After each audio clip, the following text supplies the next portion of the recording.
Tanake Harurira. My name is Brittany Schulman. I'm Wakama Siouan and the Vice President of Indigenous Leadership and Education Programs at Native Americans in Philanthropy. Welcome to the opening season of our membership education sessions.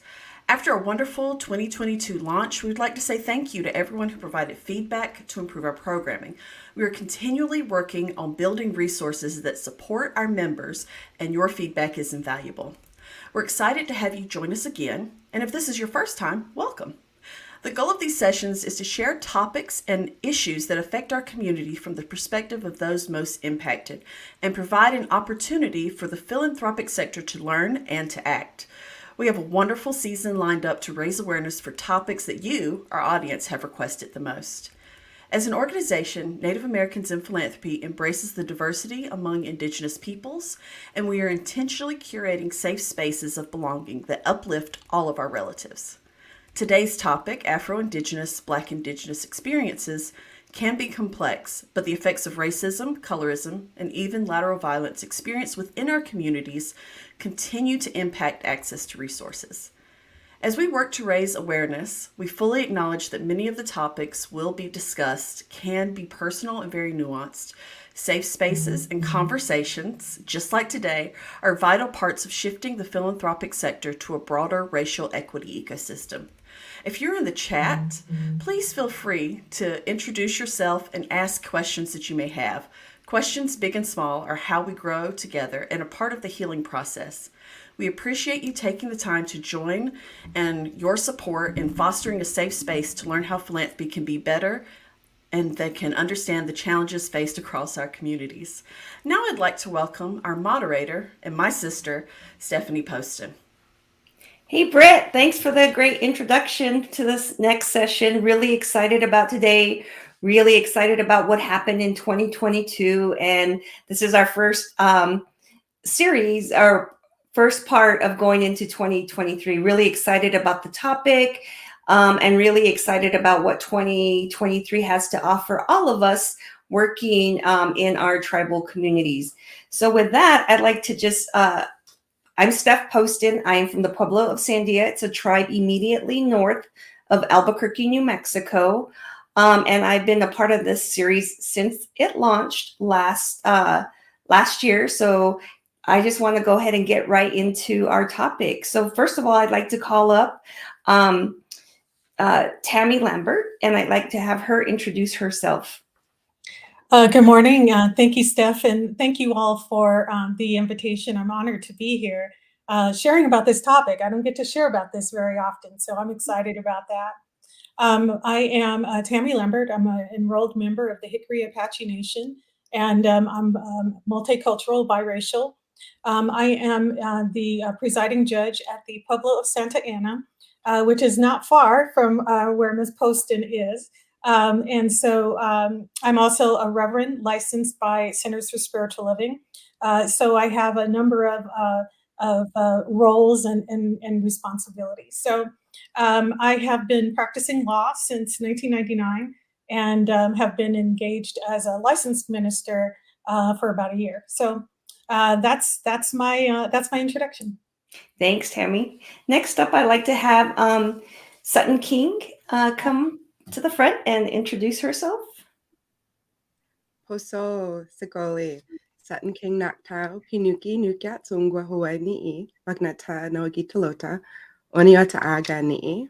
Hello, relatives. My English name is Sutton King, and my Menominee name is Naktau Pinuki, which means comes first woman. I'm a descendant of the Menominee and Oneida nations of Wisconsin. I would really describe myself as an Indigenous rights activist, a published researcher, a social entrepreneur, and a public speaker.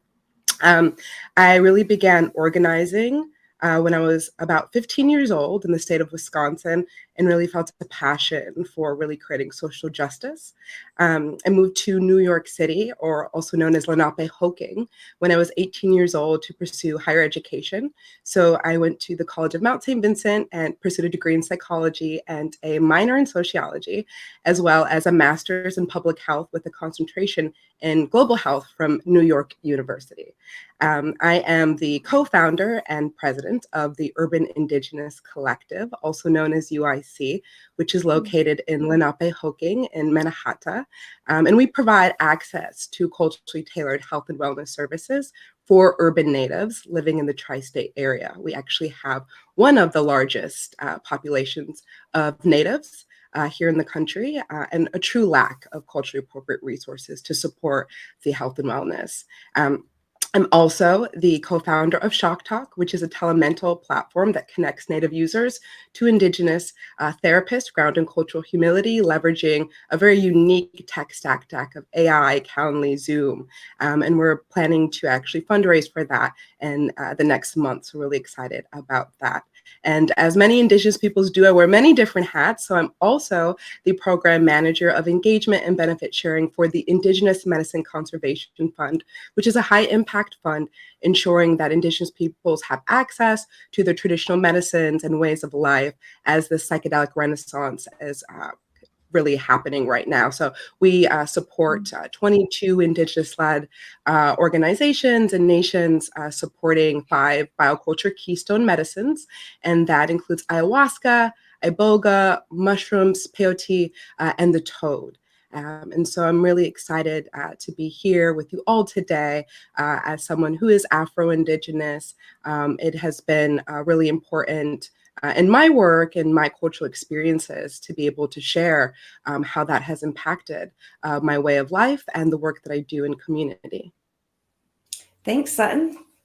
Our next panelist, I'd like to have Darius Smith come up and introduce himself, please. Good morning, good morning or good afternoon, wherever you are. My name is Darius Smith. I'm currently in Phoenix. I just moved to Albuquerque, and I've been working in Denver for the last 30 years. And I'm still employed with the city and county of Denver as the director of the Denver Anti-Discrimination Office. And I have this really, really cool job where for the last 20 years, I've been able to staff both the American Indian as well as the African American commissions for the city of Denver. And I just been very fortunate to bring all of myselves to those positions. And I'm honored to be part of this panel because I think it's a topic that a lot of folks don't understand. There's a lot of romanticism of the experiences of our two people that make me, that I'm a part of. A little bit about myself. I went to college in California, went to the University of Arizona, Azusa Pacific, and I ran track. So I was an athlete and a privileged athlete. Later on, I was able to work with Indian education. So I worked K-12 for about 8 years, and I headed up the Denver Public Schools Indian Education Program. I then went into Indian housing as the former national director for the Native Peoples Initiative with Habitat for Humanity. And then a chance meeting with this guy that became mayor, and he brought me on to work in the city. So it's been interesting because I've worked in the nonprofit world. I've worked for government for the last 20 years and never worked for the for-profit world. However, I think that's one of the reasons why we're here today, because we're talking about the intersections of why that's important and to create opportunity for BIPOC folks. And I'm just honored to be here. Mother's Dene. We're from Loop, Arizona, Tuba City. I'm Hashkahotsoho Nahitli on my father's side, so I'm Black.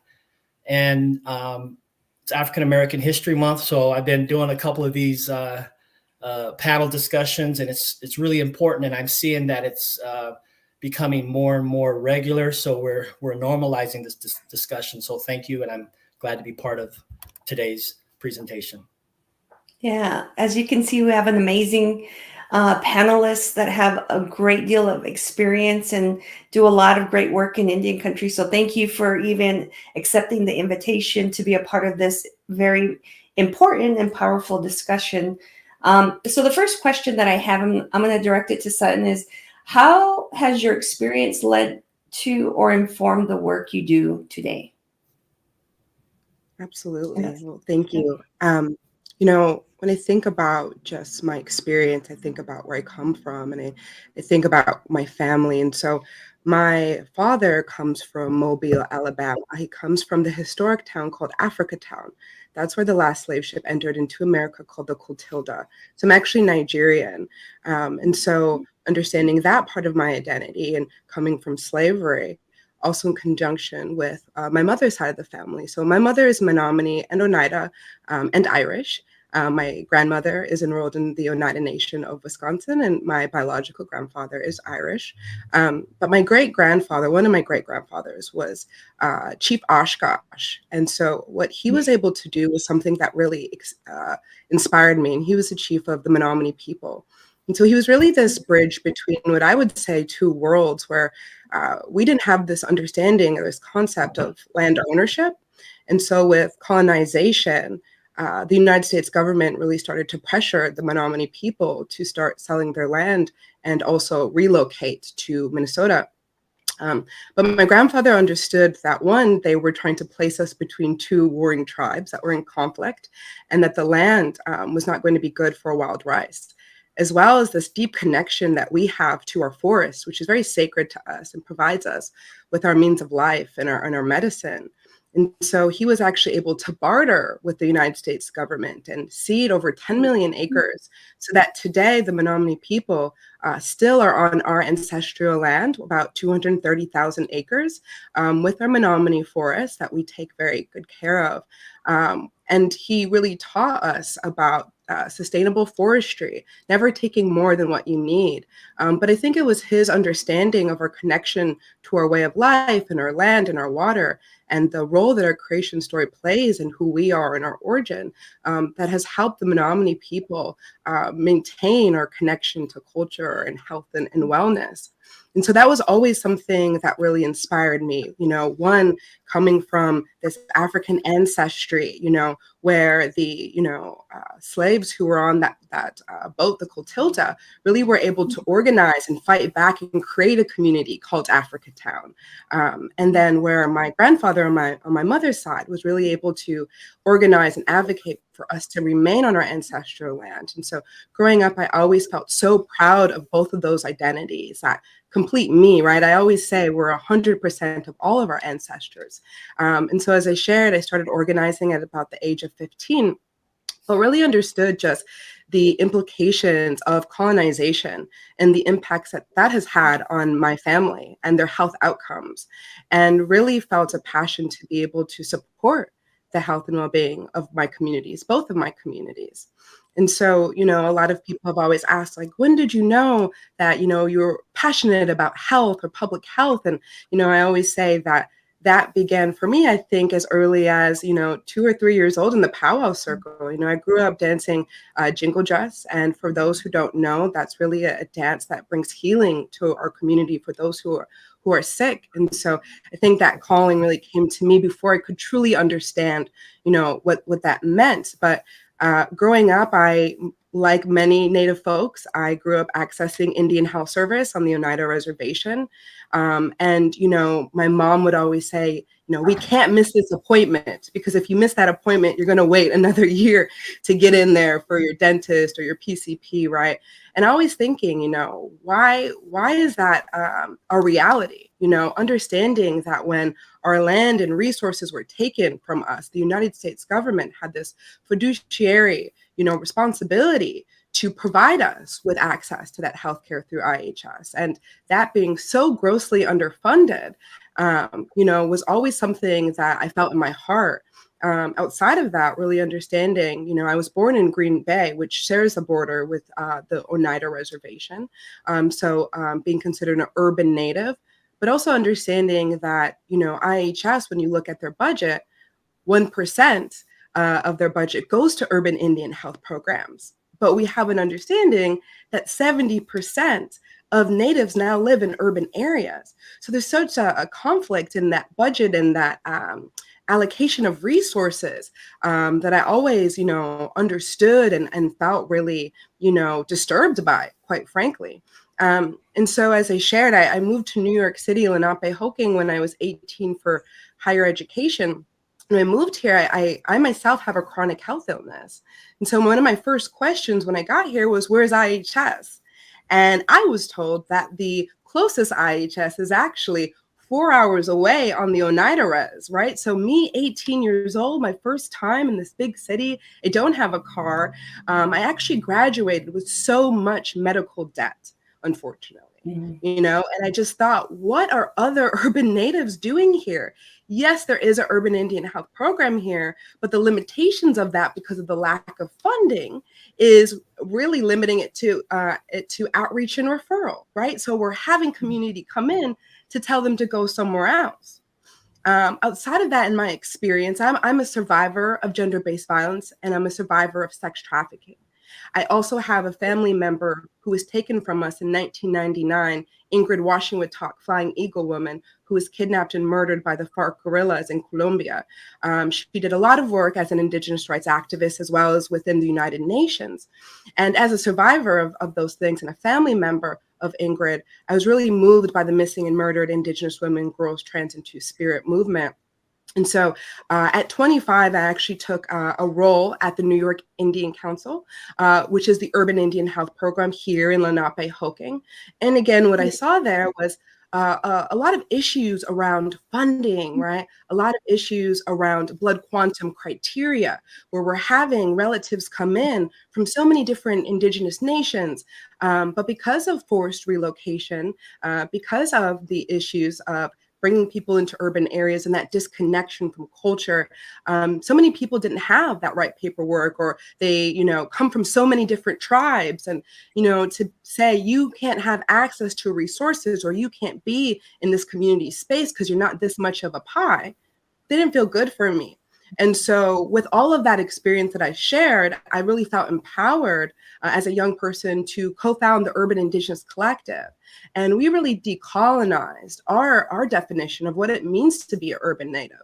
Really, when you look at, Indian policy, they're always changing the way in which we're defined as natives, and really using these really dated tools of blood quantum, which are a means to an end of a responsibility to support us, right? And really used to eliminate our existence as people. And so I really wanted to create a space here in New York City that unites all Indigenous peoples, a safe place where everyone's identity is recognized as valid. And so we're really excited to be supporting community-based participatory research, advocacy, programming, and now that we have our first community center on 39th and 8th that we're busy furnishing away, we're going to be creating a path to direct services. Wow. Thanks for sharing that beautiful path and that whole connection to your ancestors, your history, your relatives, and bringing that forward. Very powerful. Thank you so much. Tammi, I'd like to ask you that same question. How has your experience led to or informed the work that you do today? Thank you for that question. To disclose something about my age, I was born before the Indian Child Welfare Act. And so I was given up for adoption at birth. And but because of the Indian Child Welfare Act, I was able to locate my Native American family in my early 20s. And then through a really bizarre freak miracle, I was also discovered my biological African American family and my father about 5 years ago through Ancestry.com, if you can imagine. What I discovered was that I'm 50% Native American and about 30-something% African. And then the rest of that blood that comes through is European. And where did that blood come from? Because I did the ancestry and nobody dated interracially or had children interracially in the past. And so what shows up for me is this idea that in my very DNA, there is a conversation about the oppression and the subjugation of women, of how we were treated, how we were property. And I also see on my Native American side how Native women are subject to that same stereotypes and insensitivities. And looking at the murdered and Indigenous women focus right now, these are things that have been going on in our community for a while, but we're looking at them now. I think that's important. Growing up an African American, primarily being socialized African American first 20 something years of my life, and then being here in New Mexico for over 30 years, I approached the Native American community with a pride in being African American. I was very, in the 90s, I was like one of those people had the thing of Africa on my wearing them on my clothes, and I'd wear the dashikis and all of that. I was like, very proud to be African. And what's interesting is that when I discovered my Native side, there was resentment on my African American side about, oh, now you're trying not to be Black, or that there was some idea of that I was shamed about being Black, and so I was trying to be Native. Someone I love dearly was like, oh, so you're Native now. And I was just like, I've always been, And so there's this whole acceptance of the multi layers of my experience. I noticed that there was a difference in my relationship to my Blackness than that I appreciated, that I saw was missing with people who had grown up in the Native American community where they were the only one. Here in New Mexico, there's not a lot of Black population. And so when I first showed up to the reservation, there were people who thought it was funny to wipe my skin and see if it came off on their hands. And then there were people who were kind of like, we know and love you. So we're a matriarchal tradition. So it doesn't matter to us who your father is. What matters is who your mother is. And I was kind of like, it matters to me who my father is, right? So there was this whole growth that had to happen. And the question is, how does it impact what I do? One of the things that I've noticed is when I was in law school, some of the old school professors would joke around about how in the 60s and the 70s, Black people who were engaged in the civil rights movement said, hey, let's connect with the Native community. We have some of the same issues here. Let's talk about it. And there was a scoffing of that. There was, Black people are just trying to be like white people. You're interested in individual rights, not collective rights. So while you're interested in civil rights, which is individualistic, we're interested in sovereignty, which is communal. And those two things don't go together. And so there was a reluctance to connect those two issues. And there was actual kind of a hard negativity toward it. I have a different view. As a Native American woman and as an African American woman, we have the same historical trauma. We have different traumas, but we have the same symptoms of trauma. You look at what's going on with Native women's health. Why are Black women's mortality rate for maternity like the same as third world countries? Access to healthcare, access to justice, access to finances, and you look at the health impacts. Diabetes, heart disease, cancer, predilection or the struggle with substance use disorder. We have all the same stuff.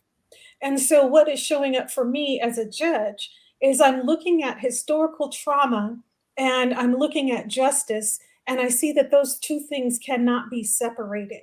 So my experience informs what I do, so that as a judge, when I look at someone before the court, it is a cry for help. It's an opportunity for healing.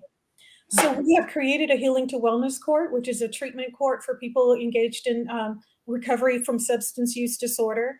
But almost anyone that comes to court, I'm looking at it as a call for healing, because I see that we are whole, perfect, and complete how we are, and that we are all on our individual and collective journeys toward the full realization of that healing.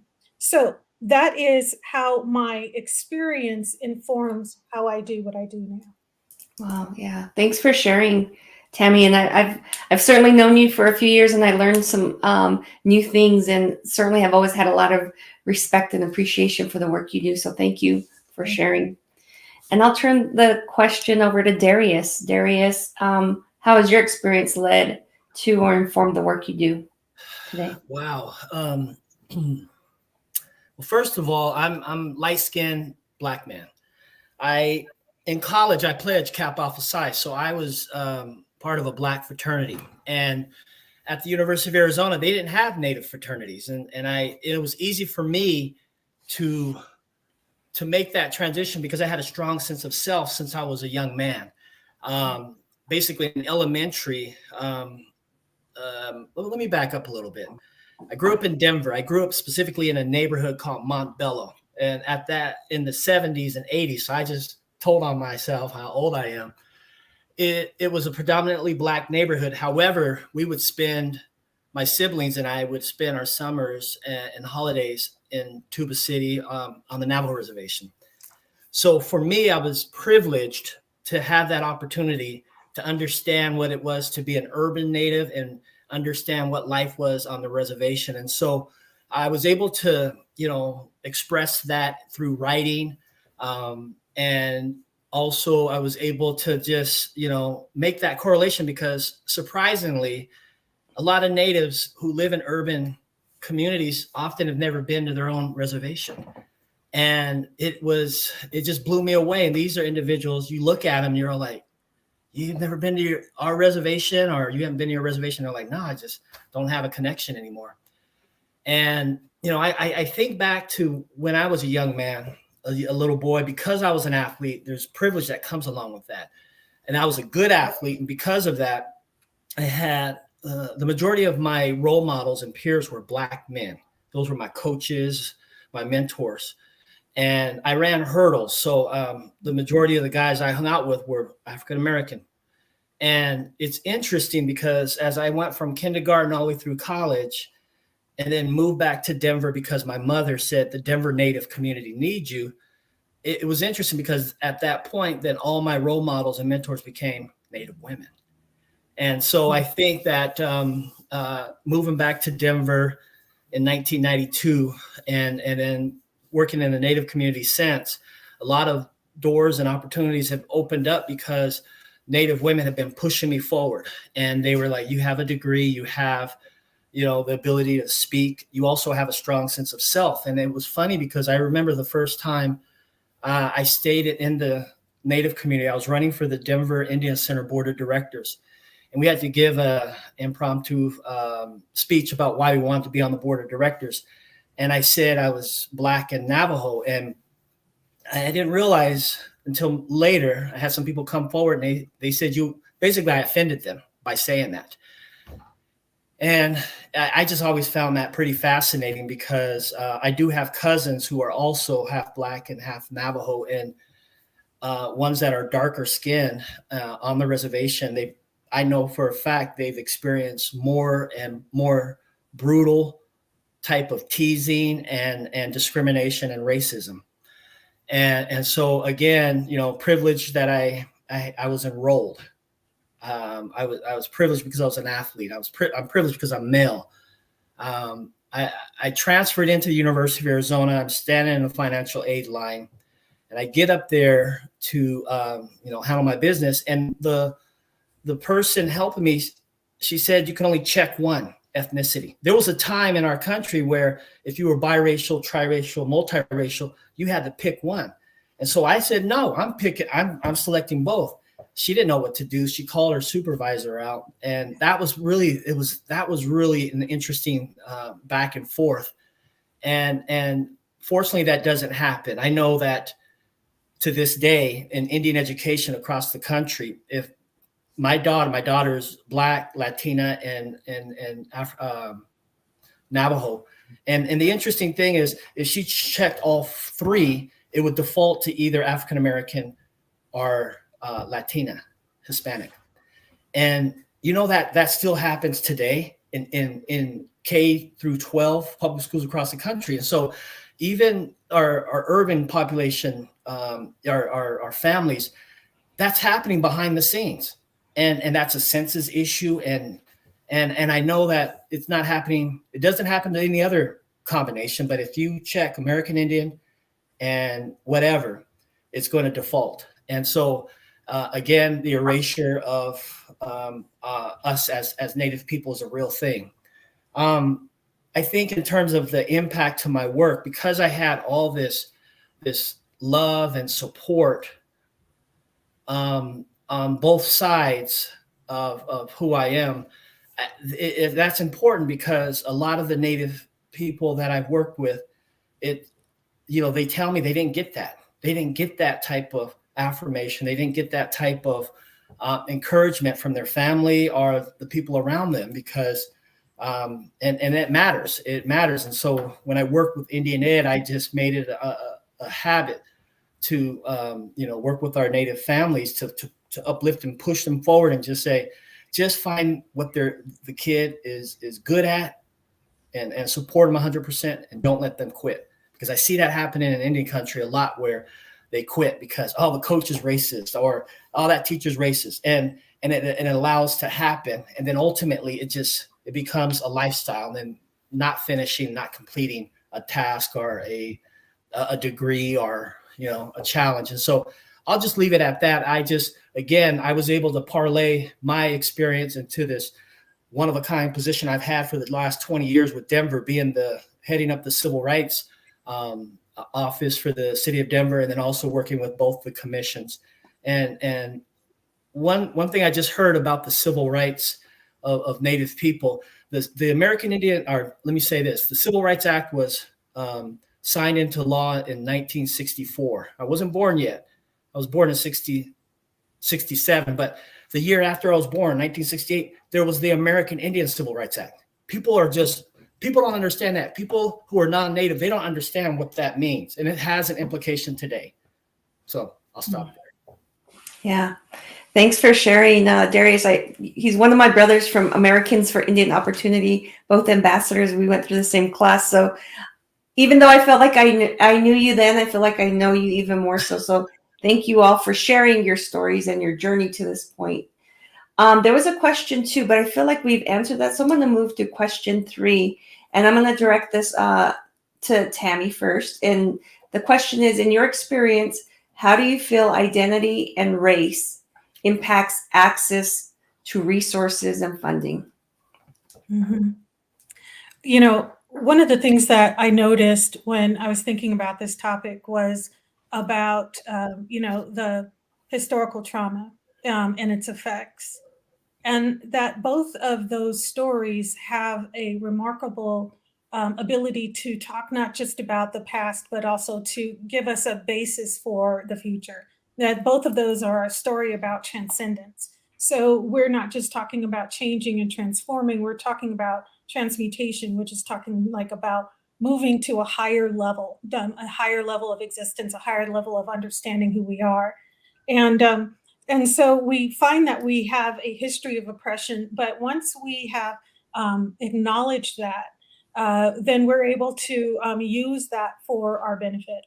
So, for example, one of my favorite teachers said that you cannot heal what you cannot acknowledge. And so sometimes, we see in education and in programs right now that there's an inability of America to acknowledge its racist past and its infiltration into our own systems, into our own families, into our own communities. And so when we think about how that impacts resources and funding, if we can acknowledge that there are issues that we share in common, if we can acknowledge the historical trauma that we've experienced and how it is impacting issues today, that impacts, once that awareness is available, then we can start looking at funding sources. We can get the funding sources to acknowledge that these are issues. These are issues that deserve to be researched. These are issues where there should be some studies. There are issues that, we can look at what are unique ways of addressing those things. I'll give an example of that. As I mentioned, we have started a Healing to Wellness court, which is a treatment court for substance use disorder for people who are court involved. And one study I found on PubMed, which is a reporting of studies online, is that there was a noticeable difference in Native American substance use recovery, where there was a conversation about the impacts of historical trauma. There was actually less recidivism and shorter or non-existent relapses. So the idea was that when historical trauma became discussed, that it was actually a contributor to substance use disorders in the community, that there was an impact on recovery that said, hey, I'm not a victim of that. I get to create my own reality, right? Who thought to study that issue?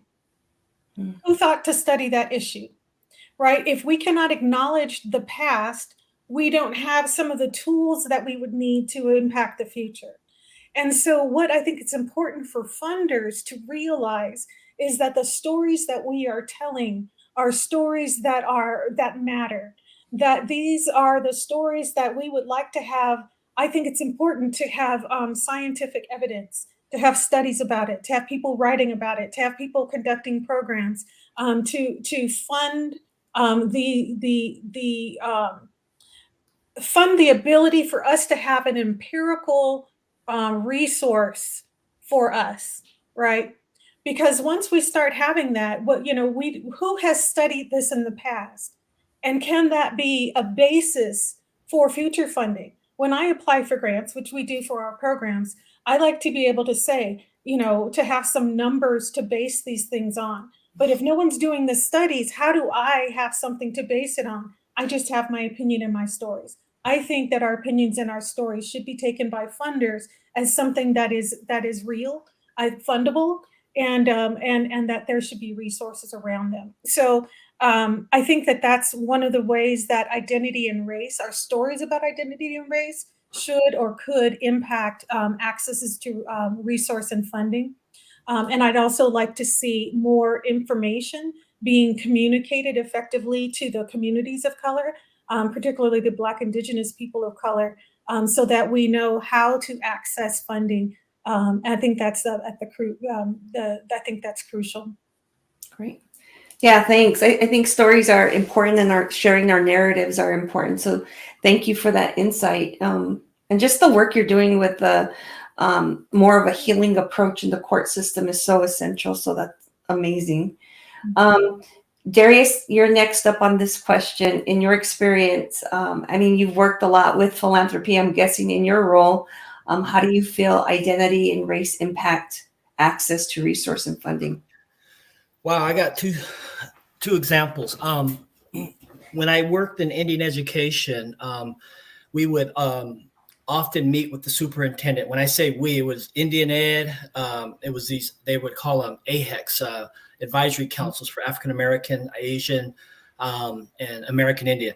Just primarily those three groups would meet monthly with the Denver Public School superintendent. And when I first started working with Indian Ed as a paraprofessional, I would go in with my supervisors, Native women, Pawnee woman, a woman that's from Okewia, and another woman who was Dakota. And I always remember how being frustrated in those meetings because the communication styles are really, there's an assumption that just because we're speaking English, we're speaking the same English. We're not. There's a cadence, So for instance, my mother would come to my high school because I got in trouble for some reason. And I always used to watch, and I was just amazed at and frustrated why it took so long for my mother to respond to the assistant principal because, again, it was dealing with conflict. And so there was this issue of listening to English, translated it into Navajo. And then because Navajo is her first language, English, she didn't learn how to speak English till 12, and then respond back in English. So it was a delay. And then, and so often that delay would come as like, she's slow. And I didn't understand it until I was able to, go through some amazing colleges and get an education in communication. And I saw that there's a big difference between how Natives and Black folks communicate. I know there's, I relate it to myself. I from what I saw in my community, I saw Black folks communicating more animated, using their hands like I am right now. And also just it's more assertive. And again, that comes from our history. It comes from Black church, it comes from Black music, it comes from entertainment and all that. And then Native folks, you know, how Navajos would communicate, much more reserved, and it was a respect. And so going back to that story I was using, we would go and meet with the superintendent, and the Indian Ed folks would always respond last. And at that point, there was only 5 minutes left. And by the time they would start speaking, the meeting would be over and the superintendent would leave. And this happened a few times. I told my mother, and she said, Darius, you're going to have to start speaking. And so I asked for permission from my supervisor, and I said, look, I'm going to do the presentation. When the superintendent asked, you know, what's been happening, I'm going to raise my hand. She said, okay. She did it. And from that point forward, we became well, let me just say this. I started talking about the Indian Ed, all the great things we were doing in Denver. And the superintendent was like, wow, this is wonderful. I didn't know all this. The women were doing the work. I just, you know, exercised my male privilege and the way I communicated and assertively interjected and said, we're going to be at the front of this line, and not doing it in a disrespectful way. And that was a game changer. It was a game changer because the superintendent was like, wow, I didn't know you all were doing this. What can we do? And I said, well, first of all, we're in the basement of a school. We need to be part of the other federal programs. Ultimately, I became the director. And again, I've learned a lot from these Native women, and communication is sometimes has to be factored in, because if, you know, individuals from the Native community, you know, that's what's been instilled into us. That's what's been taught to us to be, you know, respectful and sometimes wait your turn. And so keep that in mind. And then the other thing that came to mind, I kind of slipped my, I forgot it, but I talked too much, and I want to hear what Sutton has to say on the same question. Yeah, no, can totally understand it. You know, my mom is from the Pueblo of Sandia, and sometimes I would get anxious for her to respond. But I've also learned, and I learned she's an incredible advocate for many, including myself. Sutton, as a fellow entrepreneur and heading up many great nonprofits, I think I'm anxious to hear what you think about how you feel identity and race impacts access to resources and funding. Yeah, thank you. I mean, I think about this a lot, actually. I mean, I think we have to go back here and really have a serious conversation about what's wrong, and consider, you know, what is the issue with the current system of capitalism. You know, I think 500 years ago, Indigenous peoples living here on what we know as Turtle Island, we didn't, again, have this concept of land ownership. And with Western expansion came the introduction of new principles of extraction and exploitation, where we have traditionally centered these principles of kinship and sustainability. You know, our economy from Genesis has centered the extraction and exploitation of land and labor, particularly the labor of Black, Brown, and Indigenous bodies. And so these fundamentals are woven into the DNA of capitalism. And I think it's really important when we think about, you know, the arrivals of settlers. You know, the Europeans have sought to control the land and resources that first belonged to us. And so I think we really need to reframe that question and ask, how has white supremacy impacted access to resources, considering identity and race? I think, you know, what I shared earlier about, you know, blood quantum, and, you know, the way that the government has also tried to control us in defining what it means to be Native. You know, again, the dominant white society in the US has changed and manipulated legal and sociological constructs of race to further its goal, right, which is to acquire more land, preserve the institution of slavery, and prevent, you know, certain groups to becoming citizens and to maintain this status in this country. And so I think that, you know, as I said before, blood quantum, we really have to consider this because it is a tool of elimination. And I think we have to really understand that, again, before the arrival of the Europeans, that many indigenous communities use lineal descendancy. And, we had this general acceptance of mixed race individuals into Native communities. And, there was a different way of thinking about who is Native and what that definition means, right? So I see this happening within funders, right, who are utilizing the same blood quantum criteria tactics, quite frankly, and they're upholding these dated tools of assimilation and elimination. So I think that we really have to consider that. I mean, there's been different fellowships that I've seen where, I'm not enrolled, right? Because of my grandmother's enrolled. My mom's a first degree descendant. I'm a second degree descendant. Sure, I can get services from IHS. But when it comes to, not being enrolled, there's so many different, fellowships and funders who eliminate me because I'm not enrolled, right? And what does that say? That I'm less important of an Indigenous person because I don't have that documentation? That doesn't feel fair or just to me. And I think, when we think about, just the historic and ongoing injustices, Indigenous peoples have been at the forefront of just the worldwide efforts to confront, the reverse of environmental catastrophes that have been caused by climate change that we're all experiencing, right?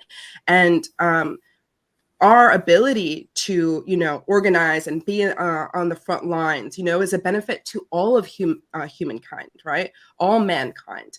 And I think that when you consider Indigenous and Black people of the US, we have made so many contributions to the cultural and economic life of our country. But yet we experience just so many challenges with accessing resources and being able to support access to healthcare and access to the right jobs. And I think it's really important that we, recognize where philanthropic dollars are going today, right? I think it's like 0.4% of Indigenous-led organizations who are part of that philanthropic bucket.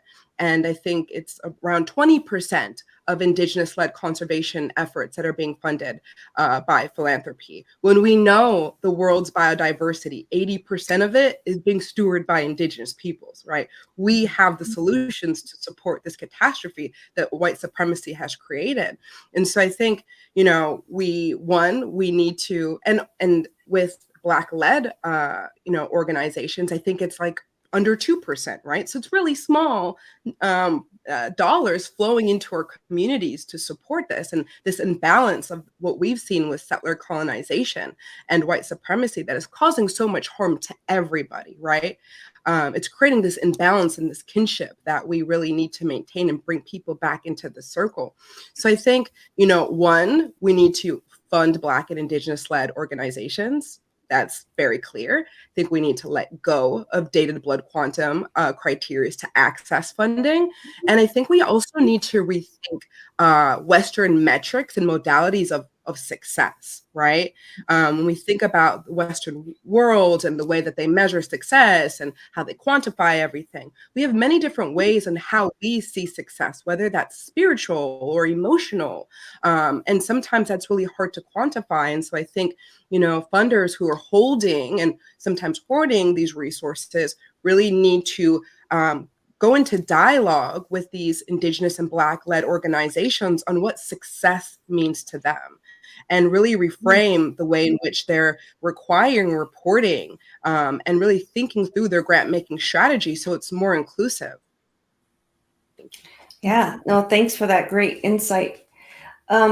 This next question, I want to direct it to Darius. Is, we have a lot of folks who are in philanthropy. This is part of who the audience is. So what specifically can they do differently to support the work of other Afro-Indigenous people? Darius, what are your thoughts on that? I would say quit the gatekeeping. And what I mean about that is empower the communities to do the work. I think that I've worked with foundations in Colorado and Denver, and it's just so frustrating the paternalistic way they distribute funds and I have a really good example. So the Denver Indian Center was not working with the food bank of the Rocky Mountains, and I so the pandemic happens. The mayor pulls me into a meeting and said, what's going on with the Native community? So I approached the Indian Center board of directors and actually the ED, and I just had a frank conversation. I said, why haven't the Indian Center been getting funds or getting food from this big resource? He said, Darius, to be honest, he said, there's so much reporting. There's so much paperwork. We can't do it. We have volunteers that are supporting this pantry. And it was interesting because I took that back to the mayor's team and told them, and this was this COVID relief that was happening in Denver. And that several of the Black churches had the same type of experience, and they weren't getting resources from this big food resource. And so the mayor in Denver is Black, and basically they just eliminated that. And then the food started getting out through the Indian Center. Not just the Indian Center, other Indian organizations were able to take advantage of it because they had created such a formal process. It was knocking, these small nonprofits that are basically being ran by volunteers. They just don't have those resources. And so that's the example I wanted to use or share. Great. So I will pose this question to Tammi. What is it that philanthropy can do different to support the work of other Afro-Indigenous people? I think it will be important to examine the commitment of the organization to doing that. There's a difference between tolerance or acceptance and actively creating, right? So if I have, for example, I'll say a church, right? And I say, oh, well, we welcome everyone, right? So whoever floats through your door is whoever floats through your door. Or you could actively engage your community and say, we welcome you here. We are not just engaging and welcoming, but we are seeking these particular groups of people. So the question I have is, what is the commitment? What is the shared commitment? Is there a stated commitment to the Black, Indigenous, people of color community? And what is it? So having a general wonderful, warm feeling in one's heart is really nice. But let's take that out into a stated vision and mission. Do we have in our goals as an organization active outreach toward this community? And if not, why? And if it can be created, who are you going to connect with as you create that possibility? And so knowing the people in the community who could inform that question or who could help develop it, I think is important. Education, outreach, I think is very important. There are so many people in the community that would be up to amazing things, but do they know how to connect their intention and their purpose with the funding? And how do they do that?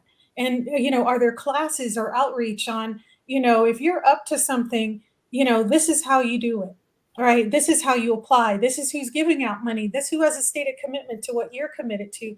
Can we connect point A with point B and facilitate that connection so that there is a possible success with applications, so that the application process is compatible with the structure of the intention or the program, and support and technical assistance throughout the lifetime of any granting or funding. So I think that it all streams from, is there a stated intention? And if there's an intention, actually fulfilling on it. Yeah, great feedback. Thank you. Sutton, directing this to you, what can philanthropy do different to support your work and other Afro-Indigenous people? Well, I really love what Darius said about the reporting. I think that's something that we at UIC look at. I think that is a really large barrier, especially when, you're a small nonprofit trying to scale. And it's maybe, a small grant, but it's like 10 to 15 pages of reporting. At that point, we don't even go after the grant because it just doesn't make sense in terms of the labor that we're having to execute, right? To be able to use or utilize that money. But I think, something I would say to folks in philanthropy is leave your ivory towers and come sit with us. Like come sit with us and have some real conversations about what's going on or what the barriers we're facing are. I think that, something that's really helped UIC, and, we're not a fund, but, the first thing we did before we had $1 to our names, we went out to Indigenous Peoples Day on Randall's Island with a pop-up tent and a table and a community-based needs assessment, right?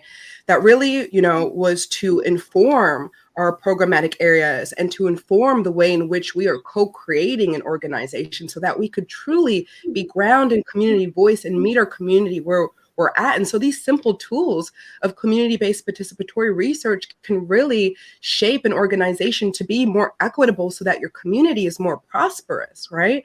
And I think it's a really simple way to really be able to get down to the real barriers. And, it's important not to just have a dialogue and hear what's happening, but to listen and then enact change, right? And something that's going to hold folks accountable. So that's one thing that I would say, that would help philanthropy in itself. But I think, outside of the reporting, support folks with general operating support. I mean, this Indigenous team is able to carry out the work, that our community so badly needs. And it provides a lot of flexibility for us to decide what projects and expenses that we can invest in based on our current needs, because the environment is always changing.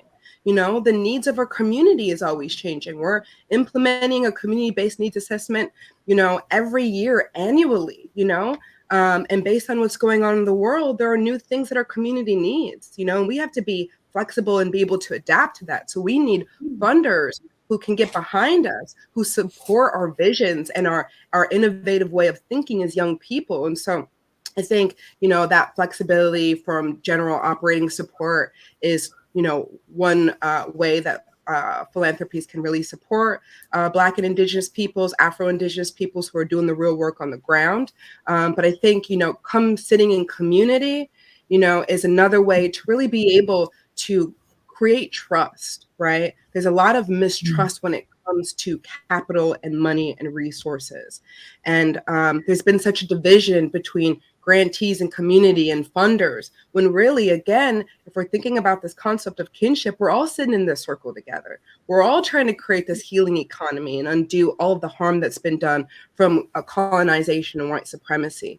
And so, a lot of conversations have to be had. It's almost a restorative justice process that has to be had. So we can get really to the meat of, what are the true community-based solutions to be able to support our community where they're at.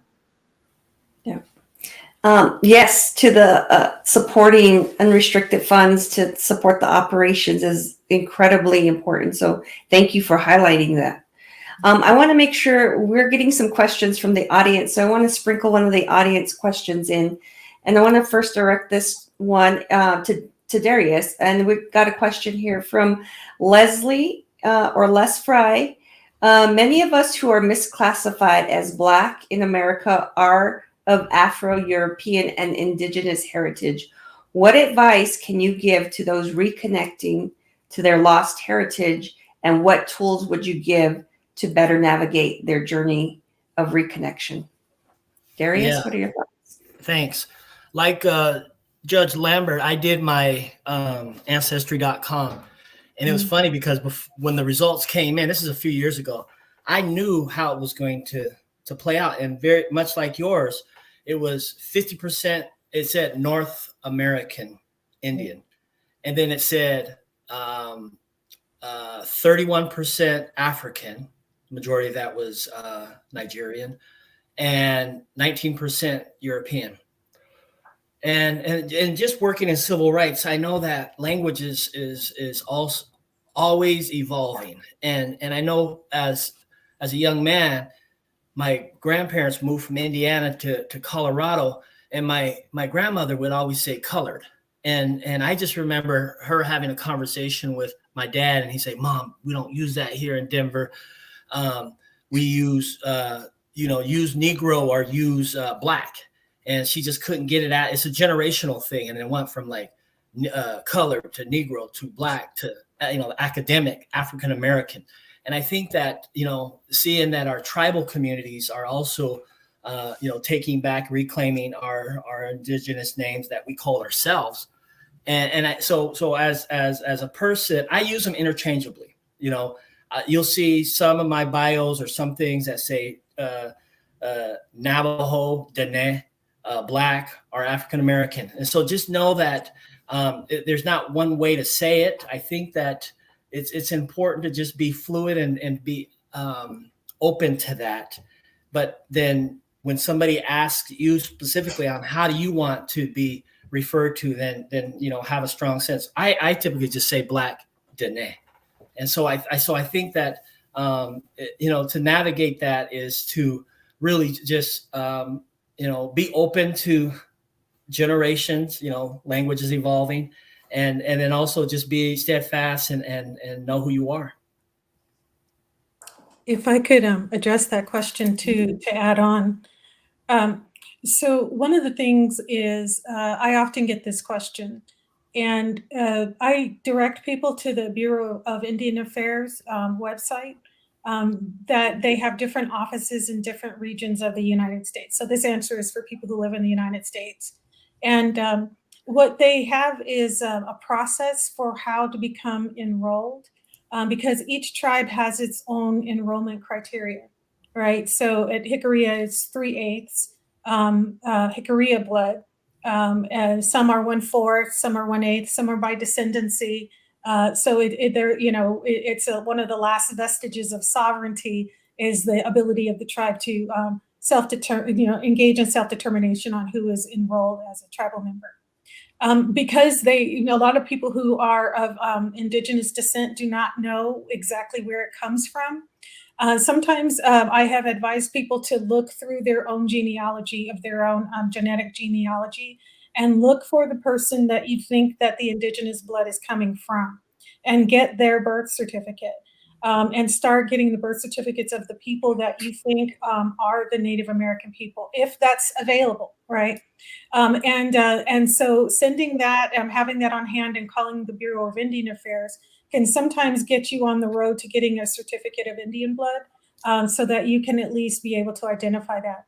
So my father that adopted me was African American, but he always had this indigenous bent toward his thing. He'd have feathers and things like that.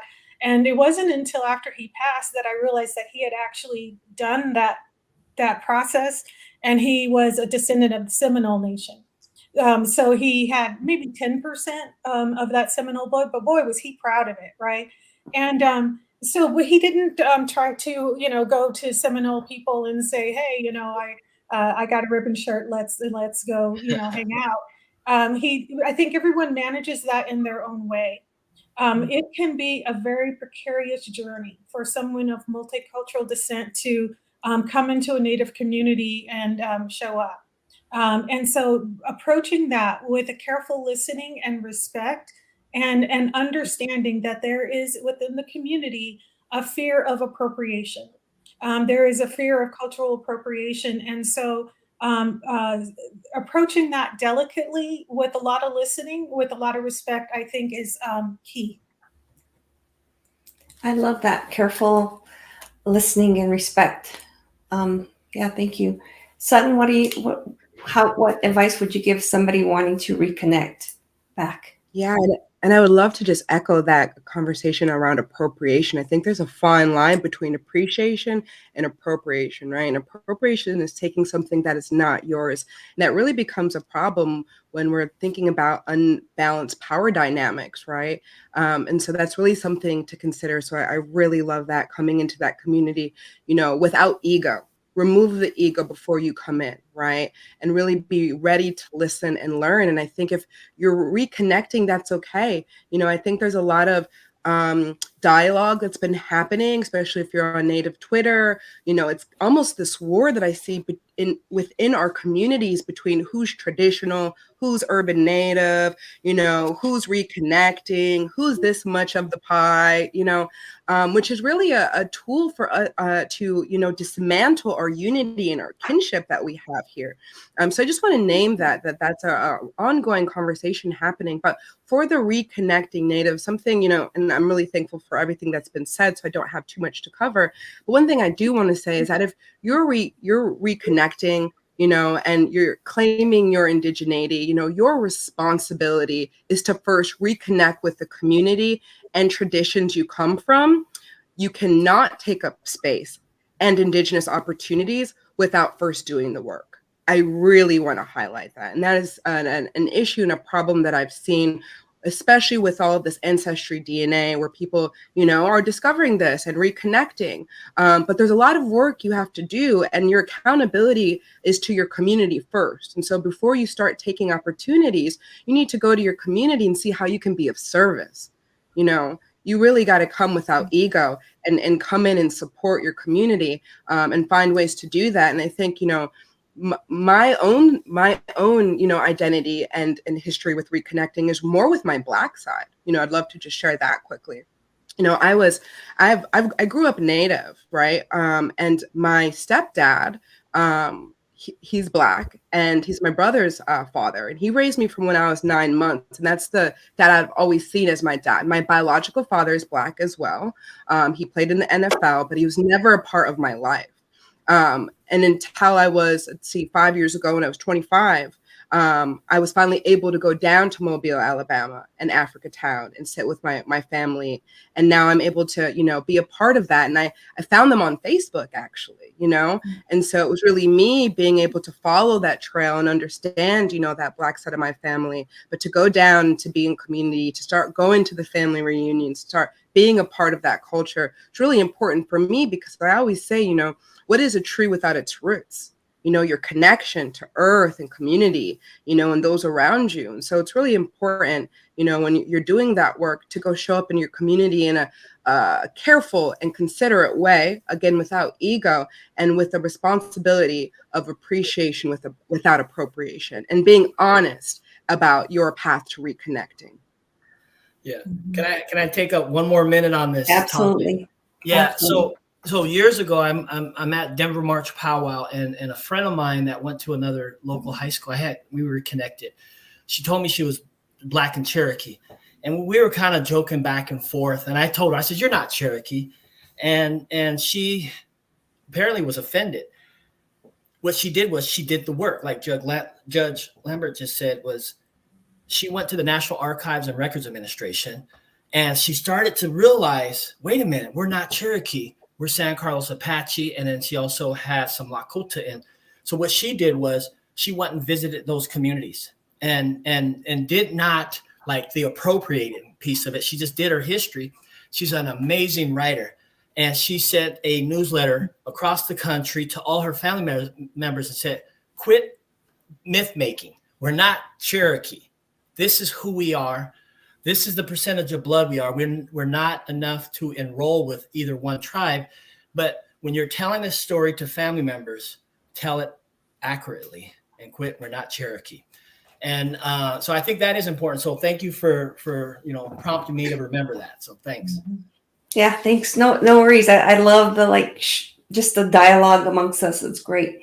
So here's the next question. I'm gonna ask Tammi to answer it first. Is at times we see anti-Blackness and colorism in our own communities, especially with unconscious bias that is often ingrained in service work. What are some ways you have seen that Indigenous peoples or communities have approached unlearning these? I have a story about that. When I was getting to know my family, my Jicarilla Apache family, there were so many people that were just so welcoming and loving and just, took me into their heart. And then there were other people who were like, it's not traditional to deal with Black people. And so they would actually train their children to shun us. And my daughter in particular, because my daughter, her father is African-American. She had little dreadlocks. And she just had a terrible experience every time we would go to ceremonies and things like that. So we had this experience of very noticeable shunning, and also the experience of wonderful warmth and connection. And so for me as an adult, I realized that we're all on a continuum of learning.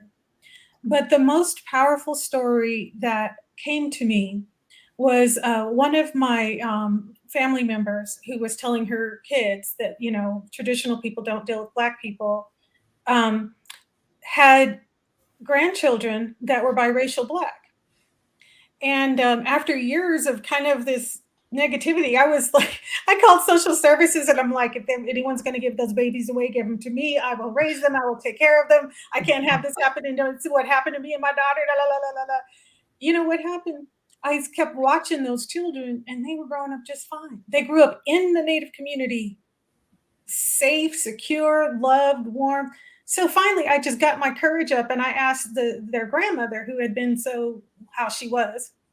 And I said, I don't mean to be rude, but remember when you said this about me and my daughter, and now you have Black grandchildren and they don't seem to be having that experience. And you know what she said? She said the minute she saw her grandbabies, she was filled with so much love that she can't even remember all of that mess she used to say. And I, you know, come on, I'm gonna be like this. Love transcends. Love transcends. And I have so many times, you know, I'm older than a lot of the biracial children running around here these days. And I will have people like who will just kind of run to me and I'll be speaking somewhere or doing something. And they want to show me pictures of their biracial grandchildren. And they just love them. They love them because love transcends. And what I'm seeing is as we allow ourselves to realize that we are no longer the products of colonialism, and we don't have to be a certain skin color, we don't have to, you know, like those quantum conversation, like who is Native are the people that are in our community, the people that are loving us, that we love. And so I think that there is a greater exposure right now to community and ending the past conversations about racism and our own internalized racism. And yeah, I'm just saying love transcends, and I'm seeing a whole lot of love going in the community. Because as we learn to love ourselves more, we can love each other more. Yeah, beautifully stated. So we're actually getting a lot of great questions in the chat, and then also getting close to time. So my folks that are on the back side of things are asking us to start to wrap up. So I know the others didn't get a chance to answer the last question. So if you want to wrap that into the final questions, or your last closing comments, and making sure that we give you an opportunity, and we'll start with Sutton, give you the closing word here about our audience is largely funders with opportunities to change philanthropy alongside us.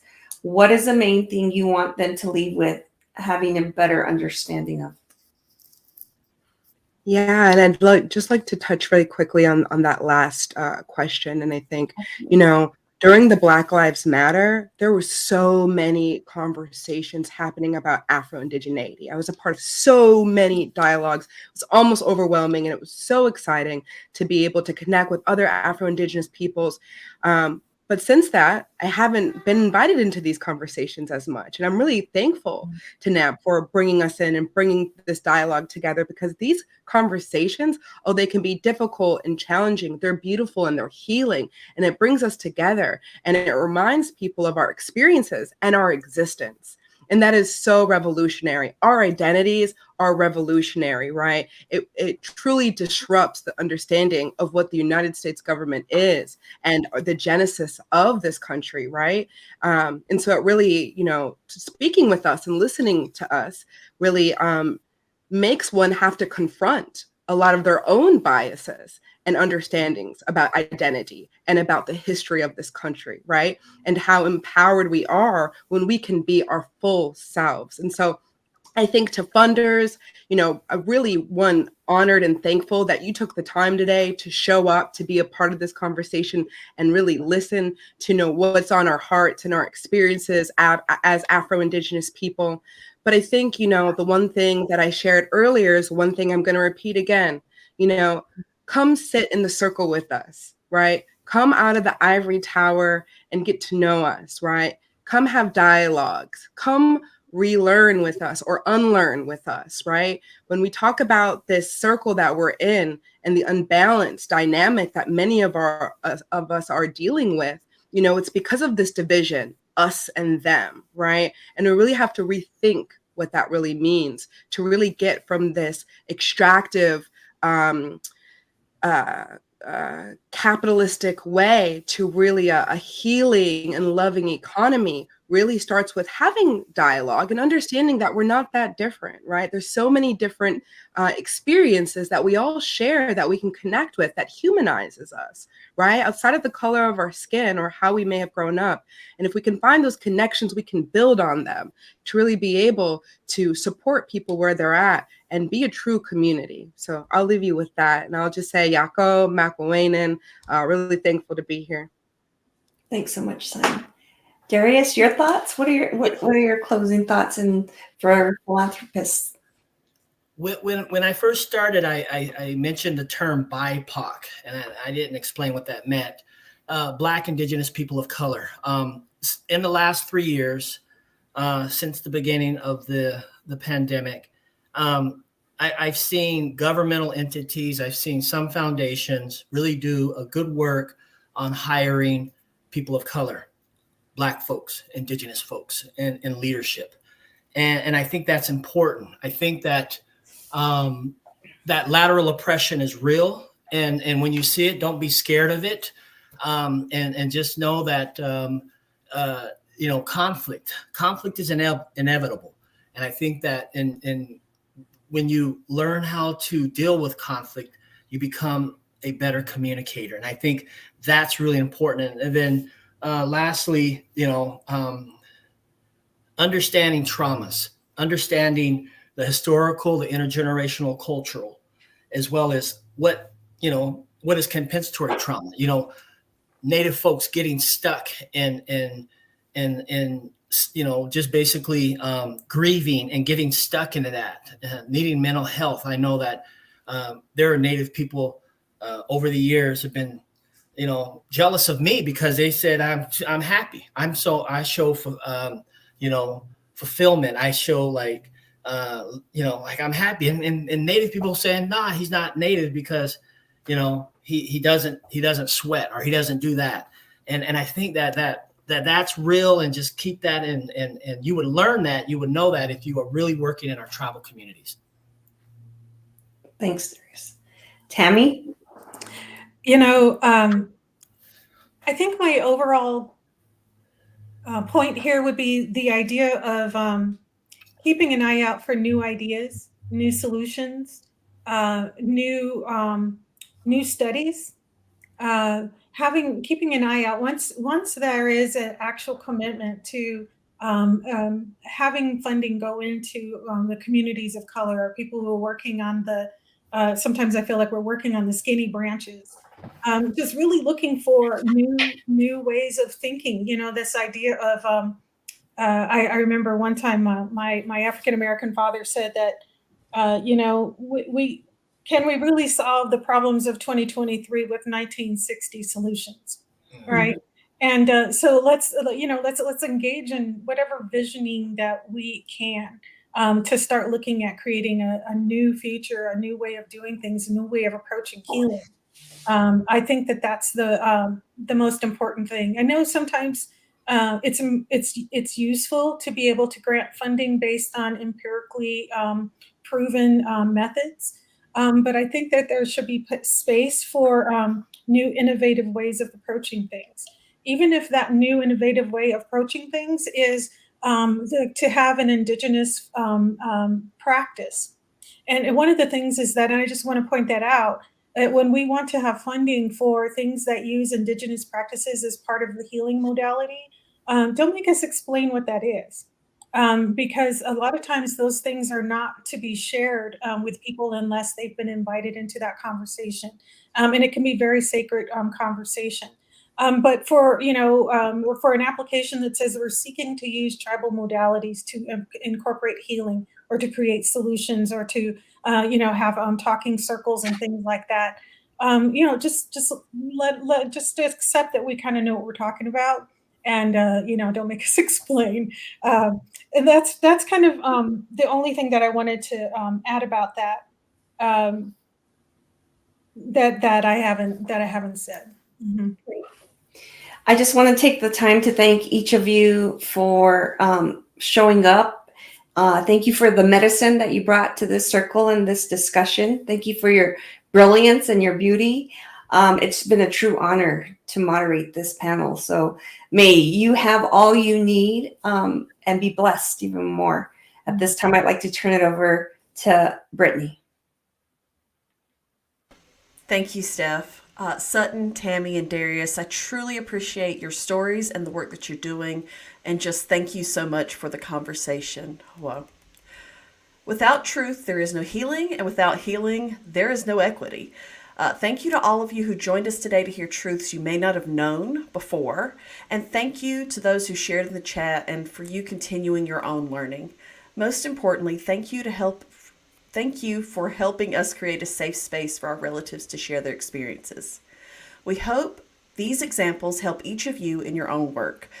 We do ask that you not let the work stop there. To find out more about supporting our panelists or donating directly, please visit their organization websites found on the closing slides of this program, or feel free to follow up with an email at info@nativephilanthropy.org for more information on how you can make an investment.